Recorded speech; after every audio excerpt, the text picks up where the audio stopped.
Welcome to Comics Bazaar, the channel of comics commentary and arcana. This video features The Incredible Hulk issue number 388, cover dated December 1991. The cover is by Dale Keown, it's pencils and inks by him, and it features a new character, a new villain, a new antagonist, Speedfreek here. And you can see that he's got these blades and somehow or other he's cut the Hulk and the Hulk is bleeding. So that is an indication that he's a tough prospect to deal with, and one would have to imagine that those blades, they've got to be some special metal. Will they be adamantium perhaps? And then we have a couple of characters between the Hulk and Speedfreek, one of whom we recognize as Rick Jones, but the other one, would readers recognize him as a former sidekick of the Hulk, namely James or Jim Wilson? Well, that's who it is there, and you can see that his hand is pressed to his chest and it's black. Well, we'll learn from the story inside that he's actually being stabbed in the chest by Speedfreek with these vicious looking blades. So let's get into this story, see what it's all about. And we open with a splash page, 22 pages of story and art in this issue. The title of the story is Thicker Than Water. What is thicker than water? Well, blood, of course. And we'll see how blood comes into this story towards its end. So we've got a 3-page opening that introduces Speedfreek here. You can see him coming up behind this mob boss who's got his 2 bodyguards with him. His name is Mr. Baldone. Let's turn the page and see how he fares. Oh, by the way, before I do that, here's the creative team. Peter David Ryder, Dale Keown penciler, Mark Farmer inks, Joe Rosen on letters, and Glynis Oliver on colours. So let's continue with the next couple of pages, and we'll see the storytelling on these pages by Dale Keown. So Speedfreek here, he is giving himself a comical running commentary as if he's playing American football. And he sees his target. He takes out with his blades the bodyguards. Now this is an interesting fudge here, where you see the length of those blades, and he's after stabbing the bald one right in the gut, and that blade should be coming out the bald guy's back, but we're not shown that. So there's some element of editorial queasiness about showing the blade coming through the man's back there. We're not getting all the violence, but what we do get is we get a Glynis Oliver trope.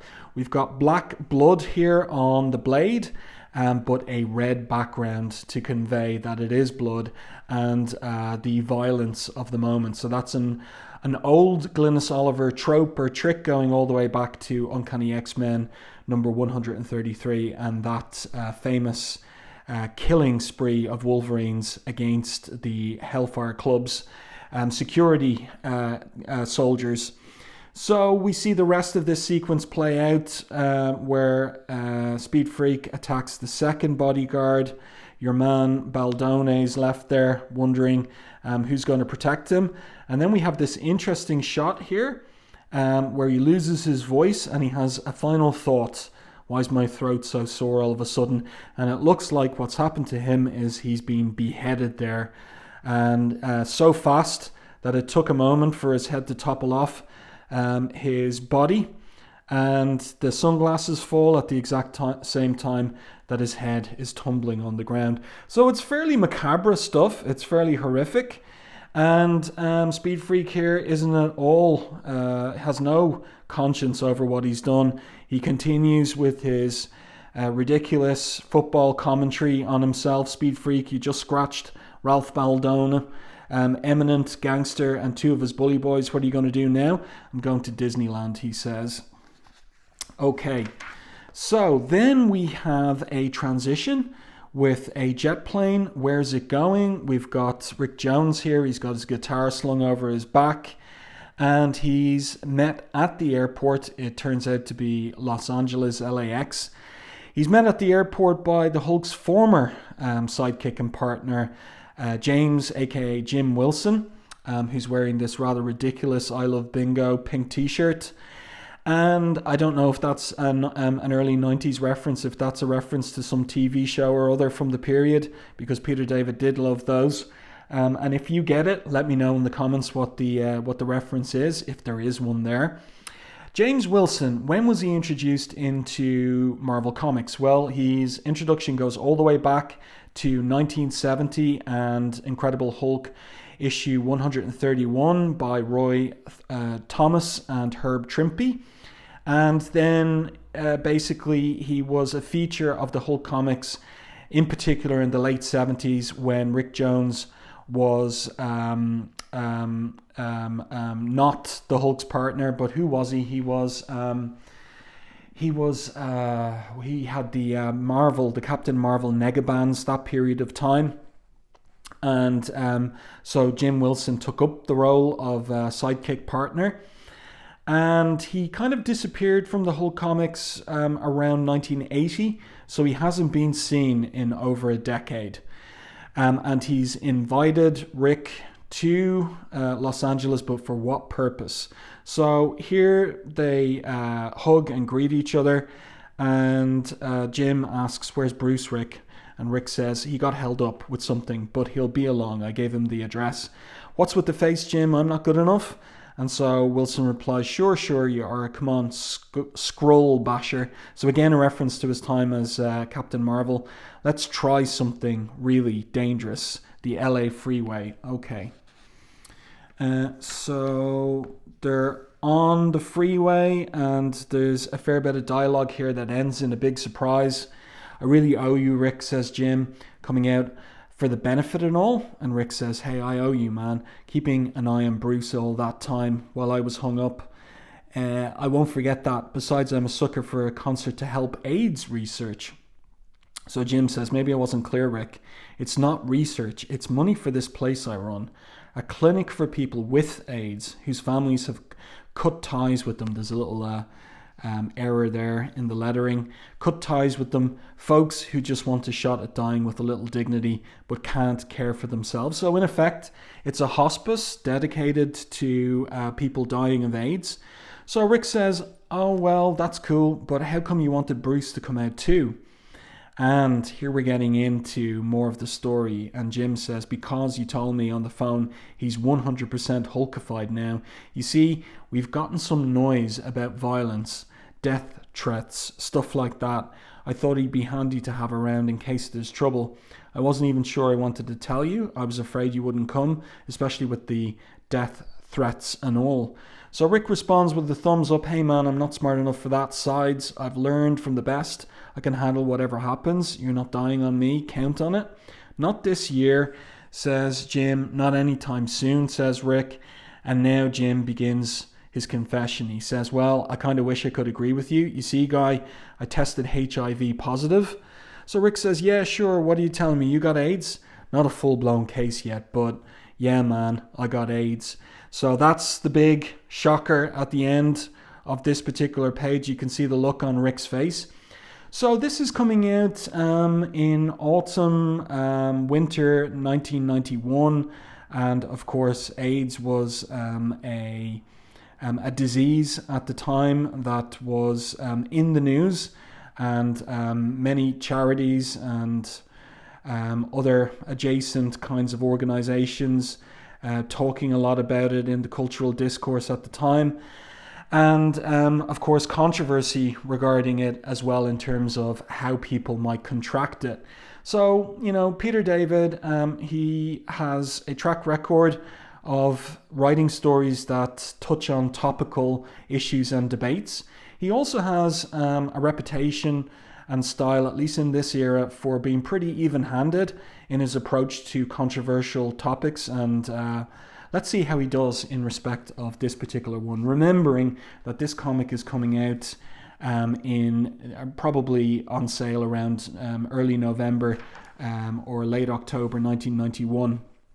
So then the scene switches to the Mount, which is the base of the Pantheon organization. And that's a pretty cool anchor image there of the Hulk and Ulysses and Hector looking at this scale model. And so we're going to get into an explanation as regards what they're looking at.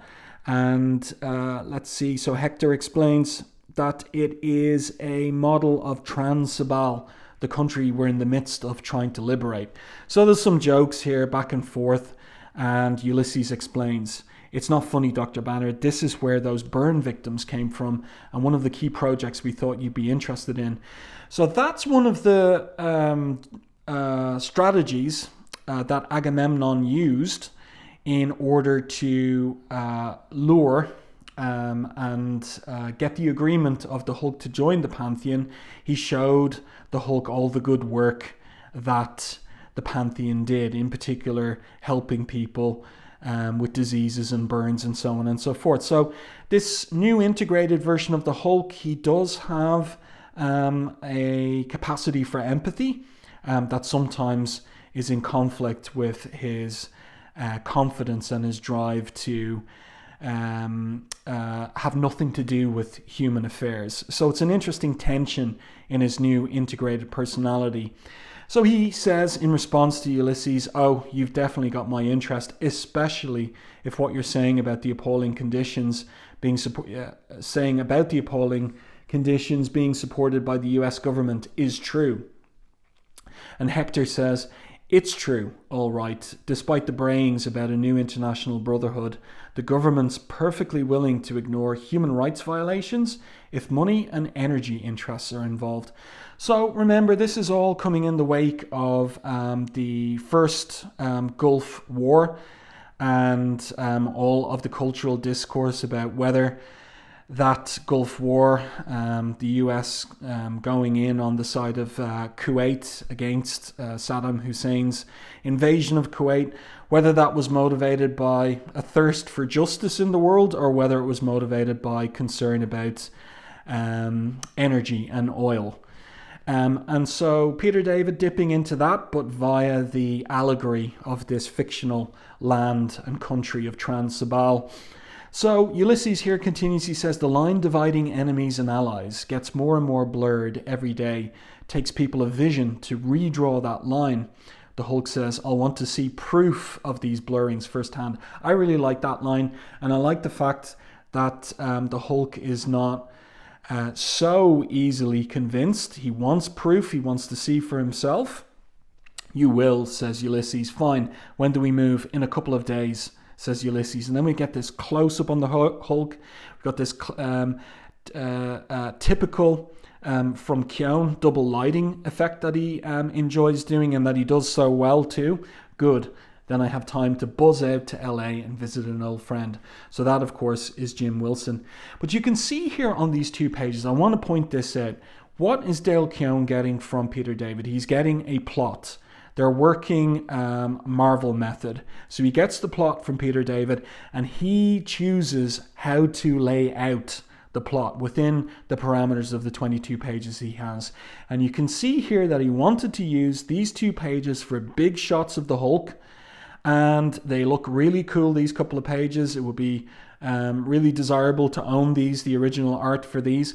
And then you can see later in the comic pages where he's just getting through the story. And you've got those very small panels that he does when he's hurrying through the story because he's used up the page count on big, cool images like these ones on these couple of pages. So let's get past the advertisement here. And here we go. You can see exactly just what I was talking about. This is a page. He's not too interested in working in a cool anchor image into this one. We're just getting the plot worked out here. And we have these small panels as he does the storytelling. So back in LA, we have Speedfreek in his civilian suit, a purple suit no less. And he's gone to his employer. Who paid him to take out Ralph Baldone. So what motivates Speedfreek? Well, the guy in the chair says, "I have another job for you, more personal. I thought my own men could handle it, but..." Speedfreek turns around and says, "I don't want another job. I want the stinking money I need." And the man reaches into the drawer and he pulls a vial out from the drawer. "I know what you need." He tosses it to Speedfreek. "You think your man is the only supplier of Snap? Consider this a bonus. If you're going to ingest it here, though, then please pardon my back." So this Snap, it's some kind of it's a fictional drug, but it seems we could infer that it's some type of amphetamine. And then the man continues. He says, "My son Tyler is dying, Speedfreek, at a facility where his bedside is tended by the, and in quotation marks, person that gave him the disease that's killing him. I want that person dead. I sent my own men to do it, but they were unexpectedly thwarted by one of those superhero types. But you seem capable of handling such types. I'll pay well, money and snap. What do you say, Speedfreek?" So the guy, he's up for it. You can see the change of expression on his face. He's got that maniacal grin. "Hey man," he says, "I'm cooking with gas now, you know. I can handle anything you toss at me, anything at all." "Good," says the guy. So across town, we're going to see his son indeed. This is his son. And he's been introduced to Rick. So this is the hospice in Los Angeles. Kind of weird decor. I mean, this is a hospice for people dying, and they've got these freaky clowns on the wall. I don't know about that decoration. I think something different would be more appropriate. But however, let's continue with the story. So Rick shakes the guys. Oh, this is a good little bit. He kind of hesitates because you can see the guy is in full-blown AIDS stage. So he's got these blemishes on his face, bags under his eyes. Rick hesitates in taking the guy's hand, but then he takes it. "You too." So he shakes him warmly, a double handshake there. He's got his hand on the back of the guy's hand. He says, "I didn't catch your name. I didn't throw it." So it's Peter David comic. We got to have jokes. We got to have banter. This is Tyler Lang. So this is his father over here. And this is Jefferson Wolf. So this is the guy that the father referred to as the person who gave Tyler the disease. And Jim Wilson refers to him as Tyler's companion. And so we have to infer from this that Tyler Lang is gay and that this is his gay lover.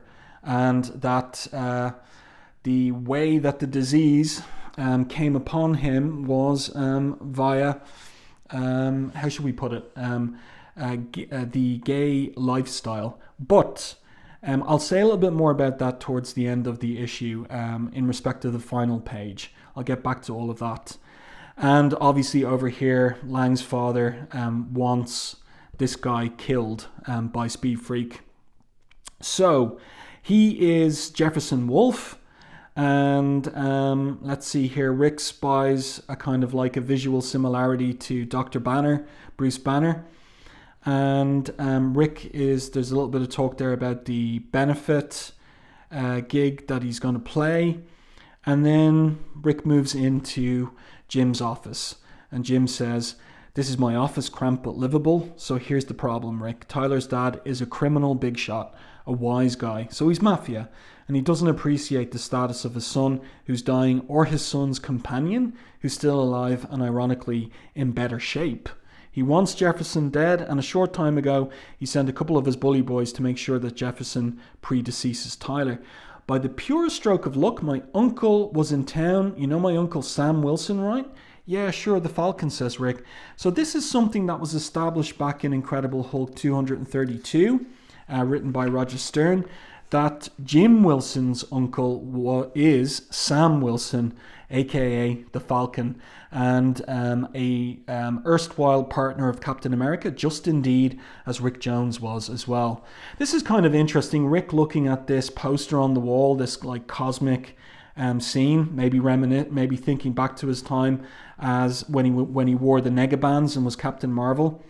Bingo, the Falcon. Good old Unk beat the snot out of him. He was able to extend his stay, make sure everything stayed cool, but he had to blow because of some Avengers problem. And I got a good feeling that dear old Dad's going to take another try and be even more prepared this time.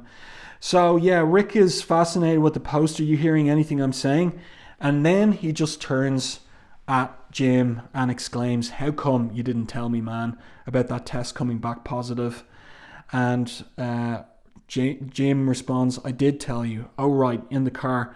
What was that? Afraid I'd jump out? I mean, you're going to die, man. No two ways, no reprieve. How can you be so relaxed? Aren't you mad? I mean, it's not fair." So what's Jim's attitude to his diagnosis and prognosis? Hey, tell me about it. But I'm not going to stop living till I stop living, you know. And then Rick asks, does your girlfriend know? Talia, yeah, she bailed, can't blame her. Man, life stinks, beats the alternative. So Jim is determined to keep on living while he's living.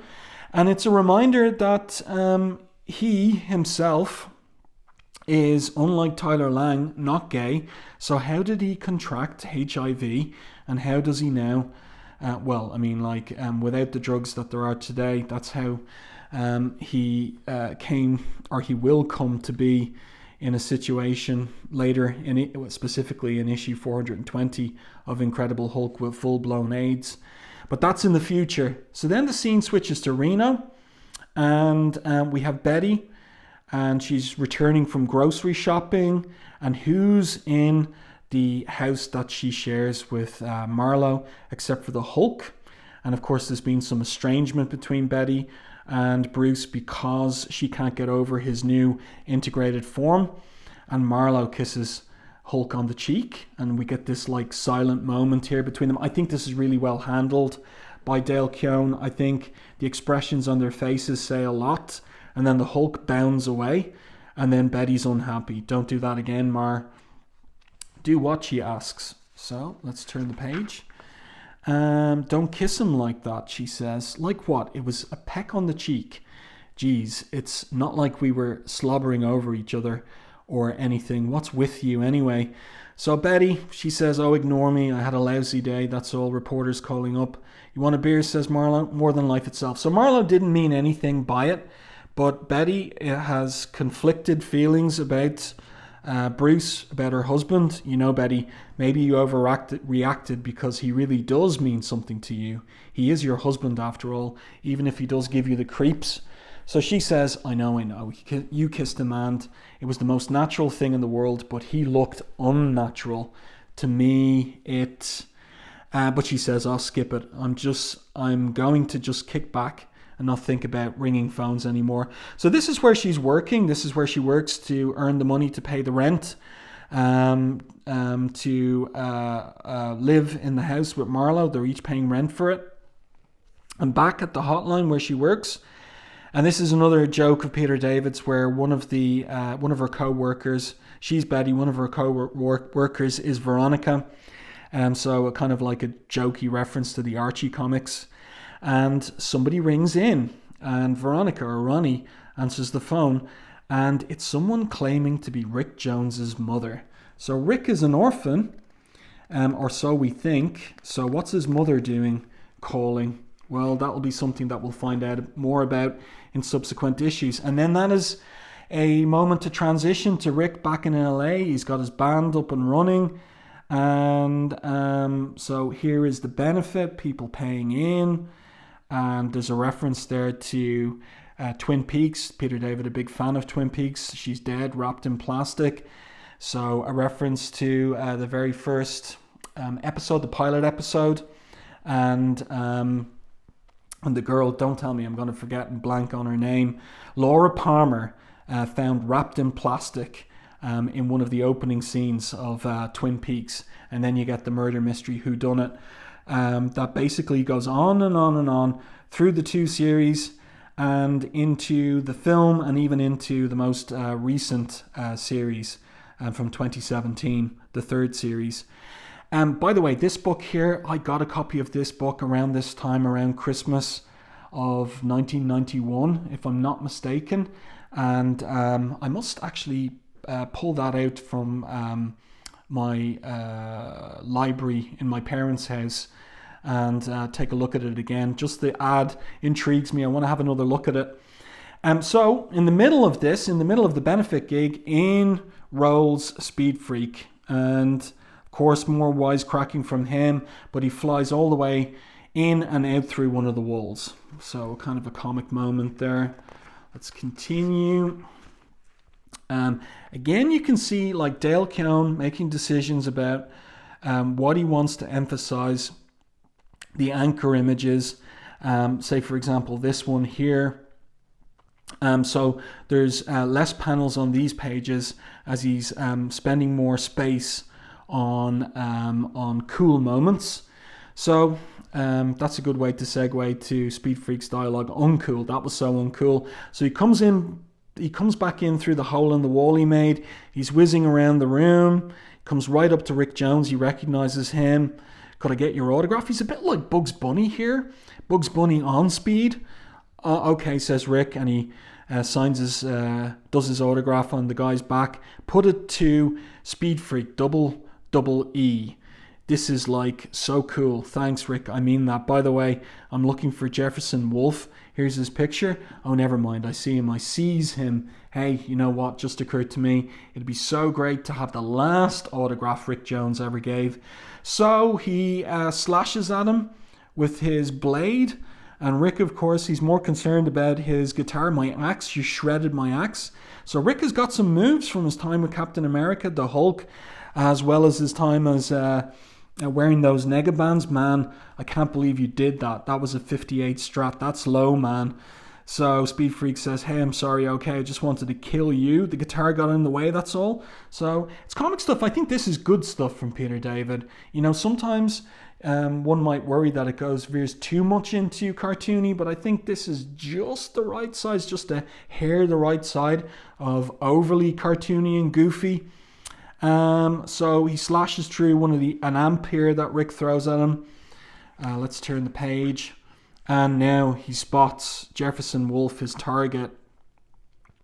And Tyler Lang there is begging, please keep away from him. I'll give you anything. Speedfreek says, babe, what you got to give, you can keep, you know. So a reference to the fact he's got AIDS. Now just step as... And then Rick flies into action against... Speedfreek, and Speedfreek slashes him across his hands. Now that was just a flesh wound, he says, just to show you I can carve you up fast or slow, your choice. You got a few seconds to think about it while I slice the fruitcake over here. So again, a reference to the fact that Jefferson is gay. Jim runs in here. Keep away from him, I'm warning you. So let's turn the page. Now, Jim doesn't have he doesn't have the skills of Rick Jones, and he gets cut across the chest there, protecting Jefferson. Oh no, not a warning, says Speedfreek, ironically, sarcastically. Anything but a warning. Eesh, that sounds like a sucking chest wound you got there. Well, it won't suck much longer. And in smashes the Hulk just at the operative moment. So, let's see. Someone calls out Bruce, and we got to have a joke. Sounds like a Springsteen concert. And then as he lands on his face, he's punky looking, but he's like lightning. So Speedfreek sends an adamantium-tipped barb at Hulk, and that is something that can pierce the Hulk's skin. So it catches him in the thigh, it looks like, and then he gets dragged out of the hospice onto the LA streets. And of course, Speedfreek starts up again with his comical football commentary on what he's doing. But the Hulk grabs the line for the barb, pulls it out. This is going to sting like a son of it, and he screams there. And then the barb goes right around his throat. So we get good action sequence here. The storytelling is excellent by Dale Keown. Let's do some heavy necking jokes. Speedfreek, you attack helpless people. Try to decapitate me, says the Hulk. What kind of a sick, twisted monster are you? And Speedfreek responds, hey, I'm having a bad day, okay? What is having a bad day, a crime? Let's turn the page. But look what he's done here. He has cut Rick in the hands. And Jim Wilson, who's got HIV, has a bleeding chest wound. He's asking for help. Rick is hesitating. And he turns and runs for help. He runs to get something to stop the bleeding. So, he's not going to take his vest off and stop it with that. Back to the fight, though. We've got Speedfreek cutting open a fire hydrant. But it looks like he's hoist by his own petard. Because it looks like, or rather, it's the water from the fire hydrant. And then the Hulk uses Is that right? Am I reading that right? Let me have a look at that again. No, he's hoisted by his own petard, and then the Hulk basically uses the moment to punch him into the stratosphere. Sayonara, Speedfreek, he says. And that's the end of that. That's the end of Speedfreek for the moment. But you know he'll be back, of course.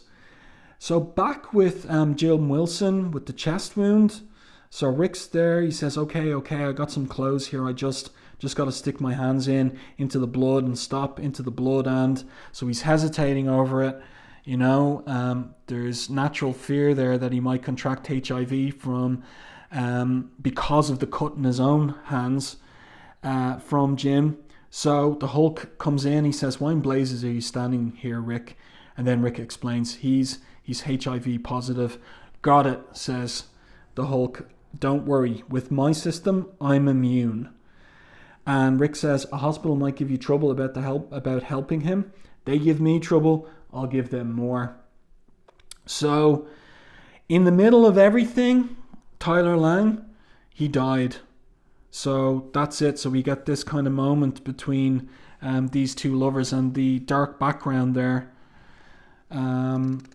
And there you go, the tragedy of HIV and AIDS. And you can see again what I was saying earlier about how Dale Keown is using his 22 pages in order to have big anchor images when he wants them, and then have pages like this where he's wrapping up the plot. But Peter David extols Dale Keown as one of his favorite artists to work with, says specifically that the way he visualized the story was exactly the way that Dale Keown wrote it.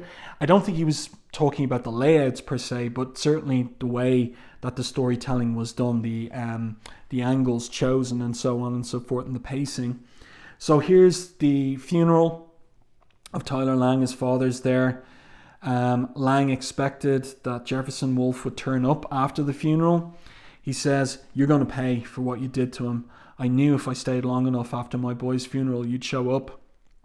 Maybe the others I hired to kill you screwed up. But this time, I'm overseeing it personally. Boys, kill this little F. Now, what kind of word might he have been about to pronounce? Well, of course, I can't pronounce the word. Otherwise, there'll be a problem with this YouTube video on my channel. So, but you have a think about it. There's a couple of options. But Peter David, hinting at things that could not be printed at the time for reasons of editorial delicacy. So he's going about things indirectly, but if you have the knowledge to crack the code here, you can crack it, yes? And indeed, the Hulk's response really kind of points what the relevant F word was. Language, please. There are young people present. Oh, and you'll find your boys aren't fully functioning right now. And once the cops get this tape of your threats, says Rick, you won't be either. So that kind of resolves and solves that. Like, this could have been a page in itself, and this could have been a page in itself. Do you see what I mean about the way that Keown is laying out the plot? So the final scene switches to Reno. Everybody's back home. And Marlowe says to Rick, when he says, I could have died. Skrulls, Kree, robots, no problem, but sticking my hands into contaminated blood. And Marlowe replies, no one's mad at you, Rick, except you. And then Betty goes out to Bruce. How did Jim Wilson get exposed to AIDS, she asks. And that's a question that a reader would be asking, a question I had when I reread this in advance of making the video review. But the Hulk's response is interesting. Who cares, he asks rhetorically. Not really. Betty says to that, aren't you, curious? And he replies, not really. If he had measles, it wouldn't matter where he got it. He's a friend who needed help. You do that for people you care about. That's why he was there for me when I needed him, and why Rick and I were there for him, and why I'll always be there for you no matter what. So this is a moment of reconciliation between the pair. You can see that he's charmed Betty with his speech, and she gives him a smacker on the cheek. and then walks back into the apartment. So things are improving in the marital relationship between Betty and Bruce. But back to this little speech here and what I was saying earlier about Peter David taking on controversial topics. I mean, the Hulk is our hero. He's, with all kinds of qualifications about whether the Hulk is an anti-hero or whatever. But he's heroic, yes. He's not infallible, but he's heroic. So we got to take what he says seriously. And he says his analogy here regarding Jim is if he had measles, it wouldn't matter where he got it. He's a friend who needed help. But that's the problem with HIV/AIDS back in the 1980s. The reason it was controversial was it wasn't like contracting measles, because there were two major ways of contracting it. There are a few other ways, but the two major ways of contracting it would be sharing needles, so drug users sharing needles, and the other one, homosexual, let's call it lifestyle, but not homosexuality per se, but rather lifestyle, meaning those who were promiscuous. So those who pursued a promiscuous lifestyle, those were the major drivers of contraction of HIV and AIDS in the 1980s into the 1990s. And so this analogy of if he had measles, it doesn't 100% work. And I just feel I would have liked to have heard maybe something a little bit more from Betty in response to that. But in the story itself, she's more concerned about the Hulk and the fact that she's impressed by the Hulk wanting to help his friends. And that's a fair point there. But I just think in terms of this controversial topic of the time, I think maybe there's a point missing from the story just to have complete balance. But you let me know what you think in the comments section. I mean, it's 2025 now, and there are drugs available that weren't available at the time, and so the situation is a little bit different from what it was in the 80s and 90s. And there you go, I'll leave it at that. Here we have one page of letters, nothing terribly interesting there, and that is it. I do hope that you enjoyed this review and commentary on The Incredible Hulk number 388. Let me know your thoughts on this one in the comments section. If you enjoyed my review and commentary, please like and share the video. And if you haven't done so already, subscribe to the channel and stay tuned for more content like this.